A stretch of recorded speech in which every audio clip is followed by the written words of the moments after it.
Watch how Senator Warner came down hard on Donald Trump, aided by Chuck Todd in this particular segment. I think it is important for us to start doing this more often. You know, earlier on, I don't remember if you guys remember in 2015, etc. Donald Trump has always made very outrageous claims, etc., etc., etc., and nobody held him to account. They just looked at it as, there goes Donald Trump again. It seems like people are really taking it seriously this time because they realize he presents an existential problem not only to the United States of America, to the world, because if for some reason a whole lot of misled people decide that they are going to go again and elect a psychopath, then we will be in for quite an ordeal. And I think a lot of the media, a lot of the politicians are now and finally trying to mitigate that. Check this out. We'll then take it on the other side.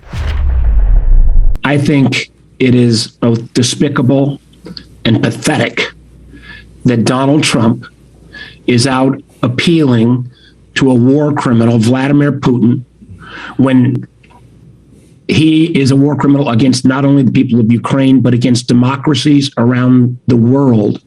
His behavior is despicable and, again, pathetic. This is the same Donald Trump, and I remember when we brought together countries who'd been attacked by Russia in misinformation, and we all gathered in Washington on the very day that Donald Trump met with Vladimir Putin in 2018 in Helsinki and was a total lapdog to Putin and basically sided with Putin over all of our American intelligence agencies. And it's the same Donald Trump that basically would not provide Ukraine with defensive weapons for years because he wanted to extract a political promise from Zelensky to help him on his to get dirt on Biden. So, anyone that is defending Trump's recent activities of appealing to Putin, I don't know where you get off on that. And I just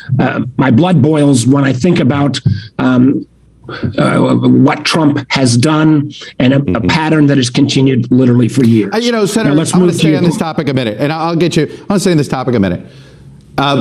Do you think it's been a mistake to overly censor Donald Trump and the stuff he's been saying? Earlier this week, he also came out and admitted that, I don't like NATO much. Even now, where you just sit here and it was just, hit me like a ton of bricks.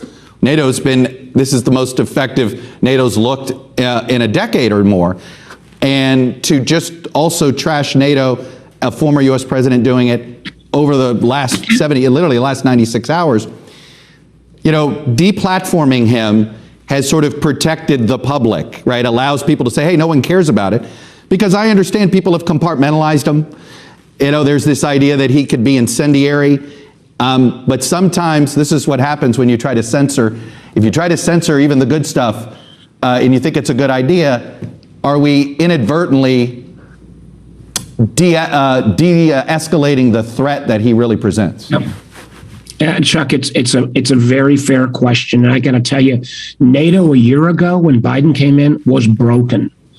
And the ability to put this coalition back together again in a united way, when you've got the Germans actually paying their fair share and taking on Nord Stream 2, that took work. And I don't know the answer to the question. I mean, I don't want Trump out there being able to violate the very standards of Twitter or Facebook, and I think they need some standards. And clearly, we're not silencing him. He has an outlet on some of these far right wing media where he's speaking to people that believe this garbage. But when when the Ukrainian people are literally, as I believe, not just fighting for their freedom, but they are fighting on behalf of democracies across the world, and you got a former president of the United States once again kowtowing to Putin and asking for political dirt and undermining NATO. I never thought I'd see this behavior, and how you regulate or deal with that. I wish I had a better answer for you. I don't. I don't know. There's a lot of people in this country that are rightly outraged about a former German chancellor playing footsie with Putin. It's outrageous when a former German chancellor does it, and it's outrageous when a former U.S. president does it. It is outrageous, outrageous, outrageous, whoever does it. And you know what? It is great to see that both the senator and the host is actually calling out Donald Trump for the treasonous behavior that he's displaying, for the lack of patriotism, I mean, it is amazing that we can sit back and have this guy here. There should be something one should be able to do about what he's doing, because again, it is a clear and present danger, but we'll see what happens going forward. We'll see what happens in the future. But, you know, for the Senator Warner and for Chuck Todd really addressing Donald Trump head on, I think it's a good thing for a change.